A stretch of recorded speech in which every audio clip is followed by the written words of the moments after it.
Vamos con más información. En menos de 10 días se formalizaron a 4 hombres por abusar sexualmente de niñas.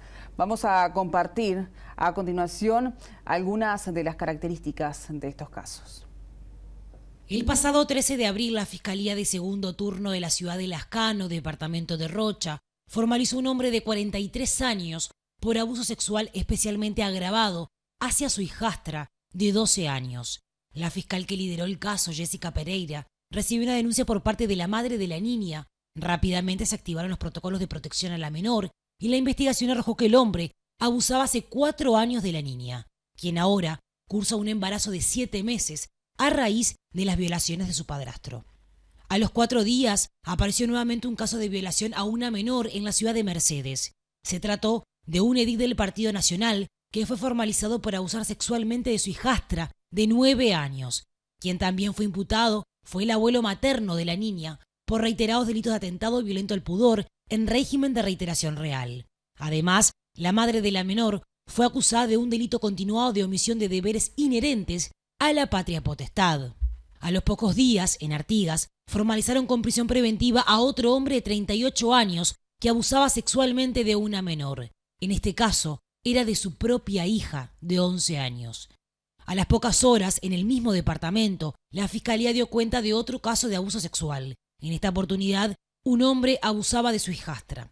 El fiscal del caso, Hermes Antúnez, solicitó la formalización del hombre por abuso sexual y también imputó a la madre de la niña por abandonar los deberes de la patria potestad.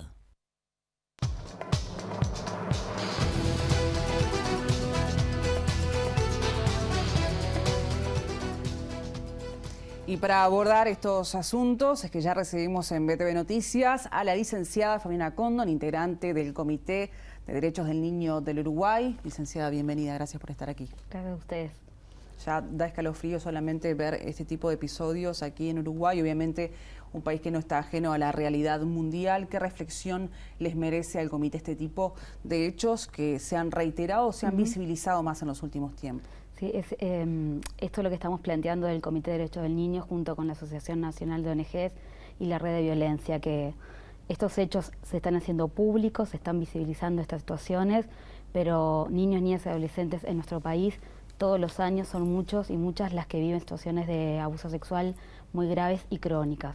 Hace pocos meses el CIPIAB informó que fueron 1.200 situaciones de abuso sexual que fueron atendidas por el sistema de protección y la mayoría de las situaciones fueron detectadas en su fase crónica.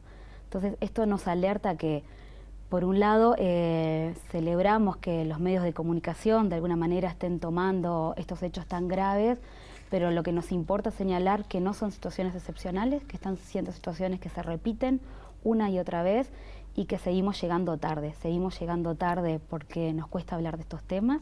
Lo que tú decías hace un rato, ¿no? Nos conmueve, nos horroriza, nos genera rechazo y quizás esa es parte del problema. Tendemos a mirar para el costado, queremos esconder esto abajo de la alfombra, queremos pensar que es un acto excepcional y puntual y nos cuesta mirar que son muchas las situaciones, que tenemos grandes debilidades en hablar del problema, en colocarlo en la agenda pública, en la agenda política también, y generar respuestas a tiempo de protección. Por eso el comité estábamos hablando de esto, ¿no? Es otra vez, otra situación más, de una niña abusada crónicamente y de una niña forzada, ¿no?, a cursar un embarazo y por lo tanto también forzada a una maternidad, que es una de las expresiones, el embarazo y la maternidad forzada, más tremendas de la violencia contra el cuerpo, la vida y el proyecto de vida de una niña que hasta ahora, o de niñas que hasta ahora no pudieron elegir nada. Como mencionabas, aspectos principales de las debilidades que tenemos como sociedad, tal vez como autoridades. Y la pregunta es justamente qué valoración hace de las políticas que se aplican en Uruguay para hacer frente a este tipo de problemáticas. Son flagelos sociales. Capaz que lo que sí se nota, falta más, ¿no? Se nota que venimos avanzando porque año a año cada vez detectamos más situaciones, ¿no? Si uno mira como el registro, cada vez vemos más, pero igual seguimos viendo que nos cuesta.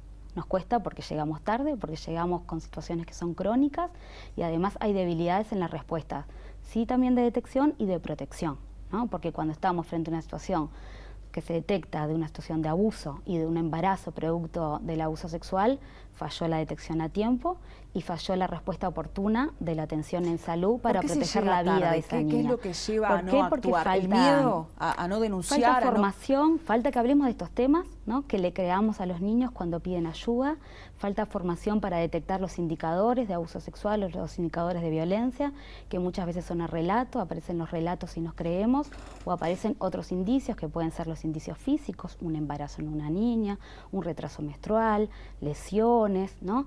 O sea, o conductas de ideas de muerte, intentos de autoeliminación, o sea, depresiones, o sea, conductas inespecíficas que muestran sufrimiento, y nos cuesta incorporar que ese nivel de sufrimiento, de lesión o de daño tiene que ver con que puede estar viviendo una situación de maltrato o abuso. Entonces, las instituciones se deben la responsabilidad de profundizar la formación para la detección y la atención en la educación, en la salud, en la respuesta de protección, en el Ministerio del Interior, en el Poder Judicial. Falta formación, o sea, se ha avanzado, pero falta mucho. ¿No hay profesionales suficientes para abordar este tipo de circunstancias? No hay profesionales suficientes o no hay formación suficiente. Si bien avanzamos, si las situaciones nos pasan por las instituciones y no logramos detectarlas, es porque todavía nos falta, ¿no?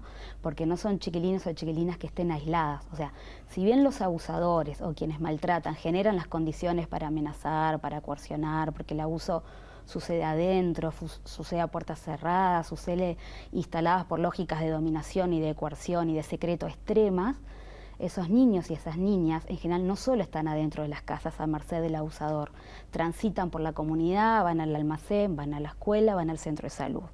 Entonces, de estos temas para mejorar tenemos que hablar, para saber, y estos niños y estas niñas necesitan un mundo adulto preparado y dispuesto a cuidar. Si los niños, además de amenazados y abusados y coercionados adentro de sus casas, sienten que hay adultos que están dispuestos a escuchar, a comprender, a acompañar, ¿no? Si las respuestas institucionales mejoramos en cuanto a formación, mejoramos en cuanto a los tiempos que necesita un niño o una niña para contarnos lo que nos pasa, ¿no? Porque, bueno, una consulta de 5 minutos o de 8 minutos no es una consulta para generar un vínculo de confianza adecuada que permita que nos cuenten qué es lo que le está pasando. O sea, requerimos más formación y se requieren recursos genuinos, reales, para abordar el problema con las características que tienen los niños y con la respuesta que merecen niños y niñas. Fabiana, se me ocurre preguntarte sobre el tema de los niños precisamente, porque tú me decís formación, bueno, a nivel institucional, de profesionales, y para llegar a los niños, tal vez el sistema educativo debe encontrar la forma de tener un vínculo directo que no sea solamente el familiar, por lo menos para brindarle herramientas en ese ámbito. Claro, para prevenir el tema de este tema tenemos que hablar. O sea, porque tenemos muchas veces que se hablar da en el ámbito familiar y bueno, allí obviamente de eso no se va a hablar. De eso no se va a hablar, pero se tiene que poder hablar en los centros educativos, se tiene que poder hablar en los centros de salud, o sea, que existan herramientas para explorar y para hablar de los problemas que viven la infancia y la adolescencia, que uno de ellos es la violencia, entre otros temas que viven. Entonces, por eso es tan importante para la prevención hablar de educación sexual, fortalecer la autoestima, fortalecer los adultos de referencia para niños y niñas, que sabiendo que muchos niños y niñas viven situaciones de violencia en sus casas, fortalecer las posibilidades de cuidado es fortalecer que existamos otros adultos que también estemos dispuestos a apoyar, a acompañar y a cuidar. Tú sos psicóloga y yo me preguntaba, como se debe preguntar mucha gente o la población toda, es cómo un padre puede abusar de su hija, dónde está, cómo se genera ese perfil, en base a qué trastorno, en fin. Lo que pasa es que capaz que tenemos que reconocer como sociedad que los niños y niñas en nuestra sociedad viven la violencia que ejercemos los adultos. El abuso sexual es una forma más de violencia, pero existe el maltrato psicológico, existe el maltrato físico, y nos cuesta mucho asumir como sociedad que cuando desplegamos acciones de tanta violencia hacia los niños y las niñas, también generamos sufrimiento, generamos daño psíquico y generamos aislamiento. Entonces, los abusadores sí eligen niños y niñas que de alguna manera están solos, digo, solos quizás aislados, o que tienen adultos protectores, pero que también están dañados en esos vínculos, pero que también son parte de una cultura donde legitimamos el castigo. O sea, ustedes si recordarán, hace pocos años se legisló la prohibición del castigo físico y el mundo adulto en sentido amplio, nos paramos de punta porque existía cómo no van a dejar que le peguemos a nuestros hijos, ¿no? Entonces, el abuso sexual se da en el marco de la violencia naturalizada contra la infancia y la adolescencia. Entonces, los chiquilines y las chiquilinas viven distintas formas de violencia dentro de sus casas, viven distintas formas de violencia dentro de las instituciones, porque también a veces los adultos violentamos sometiendo, violentamos cuando no les damos lugar, cuando no forman parte de las propuestas de nuestras políticas, cuando no generamos como respuestas que acompañen de forma adecuada a los chiquilines. Entonces el abuso no lo podemos entender por fuera de las distintas formas de violencia que se ejercen contra los niños, adentro de las casas, también en las comunidades y también por parte de las instituciones. Nos mencionabas que la detección tiene debilidades, tal vez el nivel de atención también las presente. ¿Qué pasa con el después? ¿Se detecta el caso de abuso, se denuncia, se somete a la justicia? ¿El seguimiento? Nosotros estamos planteando dos cosas, ¿no? Cuando hubo una falla en la detección, que estamos planteando también en el comunicado, las instituciones tenemos la responsabilidad de revisar qué pasó, ¿no? ¿Qué pasó? No vimos, necesitábamos formación, ¿no? O apareció el indicador y no lo interpretamos a tiempo, no generamos la respuesta a tiempo. Eso es lo primero que le debemos a la infancia. Cuando hay una falla en el sistema de detección, revisar las prácticas institucionales. Después sí necesitamos capaz que profundizar esto que decíamos de la formación, ¿no? Conocer cómo expresan el daño, cómo piden ayuda para hacer una valoración a tiempo. Y para acompañar de forma adecuada necesitamos respuestas adecuadas. Se necesitan servicios que faltan todavía en el país. Nosotros desde el Comité de Derechos del Niño y de la Asociación Nacional de ONGs, el año pasado hicimos un planteo público planteando la infancia como prioridad, y dentro de esos puntos planteamos que el problema de la violencia sigue siendo un problema grave, que no hay respuestas suficientes. Pedimos reunión con todos los candidatos en aquel momento, vamos a continuar las reuniones hoy con el actual gobierno y con los candidatos a las intendencias para que se generen compromisos reales. Se necesitan servicios de atención en todos los departamentos, porque acompañar un proceso de protección implica acompañar en lo psicológico, acompañar en lo social y acompañar en el cuerpo a cuerpo, ¿no? Para el acceso a la justicia, para lo que tiene que ver con la denuncia, pero también para la reparación del daño, porque el abuso sexual crónico genera secuelas graves físicas y graves psicológicas. ¿Y se acompañan los niños que son víctimas de estos casos? En algunos casos, cuando hay recursos, sí, obviamente, y en otros debe ser algo no, difícil siguen habiendo de recuperar. debilidades. O sea, hay gente, por suerte, a lo largo y ancho de nuestro país, en muchos lugares, absolutamente comprometida. Pero el compromiso es importante, es necesario, pero no es suficiente, porque también se necesitan más recursos.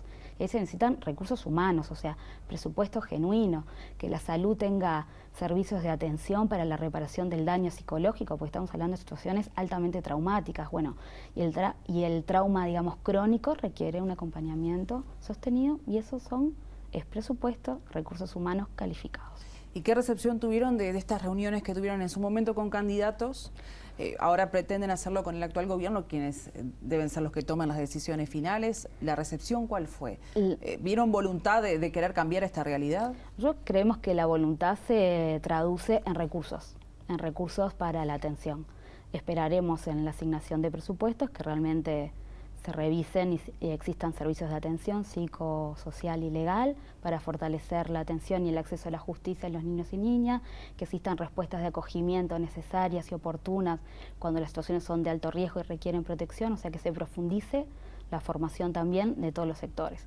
Hasta ahora se está avanzando, sí, que falta mucho, y nuestro trabajo, que es parte de nuestra responsabilidad como organizaciones sociales, es seguir exigiendo y acompañando y denunciando las necesidades de niños y niñas para que esto se traduzca en política pública. Por eso en este comunicado que emitían hace pocos días sobre el tema, ustedes planteaban que el Ministerio de Salud Pública diera señales claras al respecto.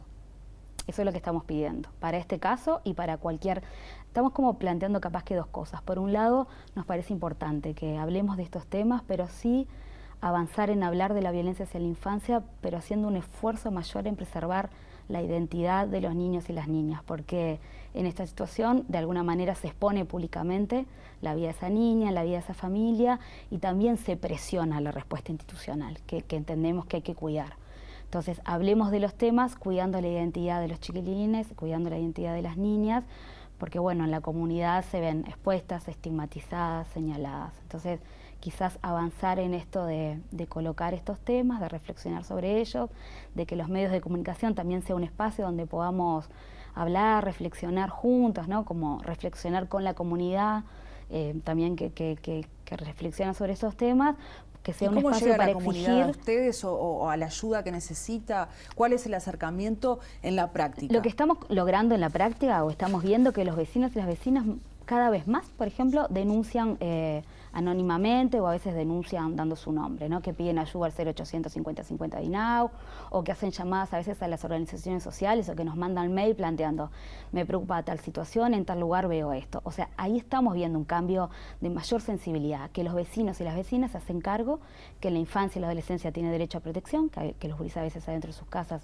están muy solas y que requieren una acción también solidaria de toda la comunidad, no estigmatizante contra esa niña, no estigmatizante contra esas mamás que a veces no pudieron cuidar, sino solidaria en denunciar. Entonces, hay un aumento de la denuncia de la comunidad, tiene que haber un aumento capaz que de mayor compromiso de acercar las ayudas que necesiten y haber también un aumento de parte de la política pública o de los organismos públicos de demostrar que profundiza sus recursos para generar un abordaje adecuado.